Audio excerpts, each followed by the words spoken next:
In today's video, we're going to be talking about Asa Newell, one of the most intriguing and versatile bigs in the entire NBA draft. But before we get into the video, make sure you leave a like, subscribe, and comment down below. To start off, let me tell you a little bit more about Asa Newell and the stats and what he averaged during his freshman year at Georgia.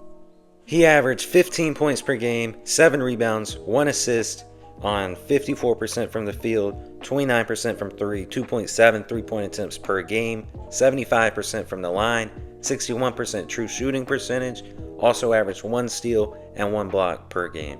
Asa Newell measured in at 6'9" flat at the NBA Combine, so in shoes he's probably about 6'10 and a half, pushing 6'11 I would guess.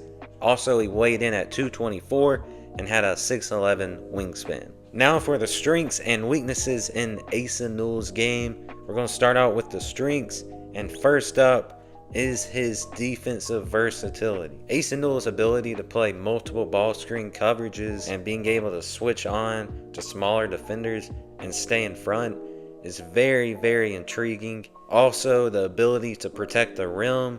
He also showed tons of flashes at that. So I think Asa Newell has a lot to work with on the defensive side of the ball. Obviously, there's still some stuff about committing silly fouls, being out of position sometimes, but he has all the tools to be a very versatile defender, which should be very exciting. Next up for Asa Newell's strengths is his finishing. He has really good hands and can catch the ball at different angles.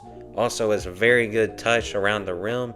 He was very efficient this past year at Georgia at the rim. He's good at keeping the ball high. He's good at, getting O boards, good at catching lobs. He can really do it all around the rim. Also has a nice back to the basket game. And he's shown flashes of being able to have a nice handle and attack the rim. Now for the questions in Asa Newell's game. The first one that comes to mind is his shot and the production he had last year at Georgia. Just wasn't very efficient at all, which is a concern because coming out of high school, his shot was a big concern as well. You were hoping he would improve and become, a respectable shooter, but he just wasn't able to do that this year at Georgia. Hopefully he can continue to improve, but, until he becomes a consistent knockdown shooter from 3, it's just theoretical right now for him being a floor spacer.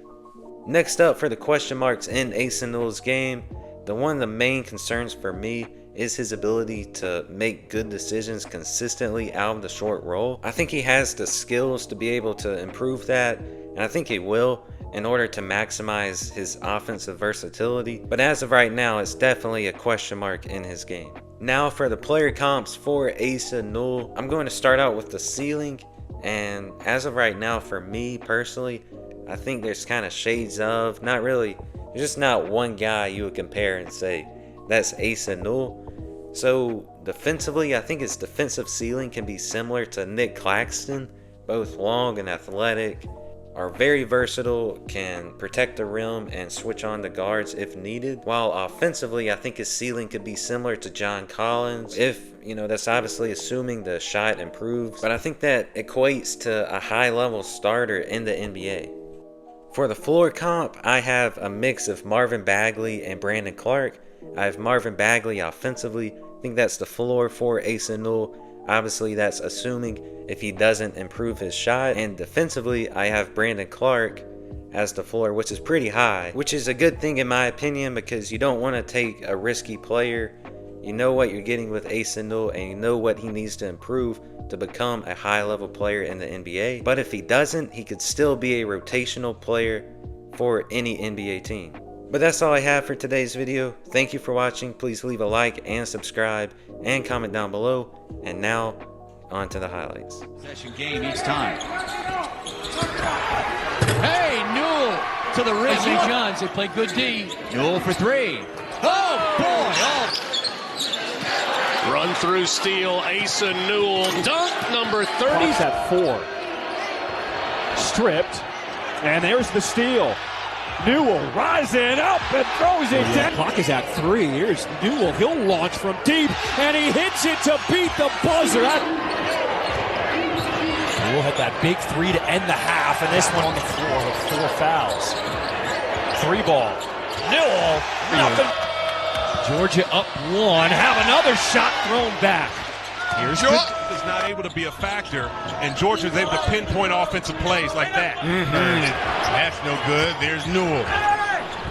And he clean. Newell, the triple. That's still the strength of this Arkansas team. Newell back on the floor. The early fouls yet to score. One of the top freshmen in America. Jump on defense. More intensity. More emotion. Asa Newell. Patient tonight. Newell inside. Cleans it up. You just feel like, in a lot of ways, it was almost a knockout blow. It's a nice move by him, without question. Tennessee would have to win a lower scoring game. By the way, Newell is starting to get more emphasis for Mike White and the Dogs, and so far so good. Big to big passing, and Asa Newell. Now Newell working on Conyers. 2 feet in the paint, left hand jump hook. We've seen some of that tonight. A lot of toughness on display as well. That's Newell. Coliseum and walked out with a win. Did the Gamecocks. This is a team come March that you don't want to see in a matchup because of their physical style. Game 5th in the conference, second in three-point percentage. Newell, back of a box out, gives Missouri another chance. Pierce on a hard take, block. He thought about it, hand-locked and trying to defend him, and Newell strong. Newell guarded by Pringle down low. Asa Newell working inside, goes up. And they shut off his water for 4 or 5 minutes. Yeah, that's a soft touch for Newell as he goes right. An open jumper. And I love the jab that Nembhard got his feet in the paint, which collapsed the defense.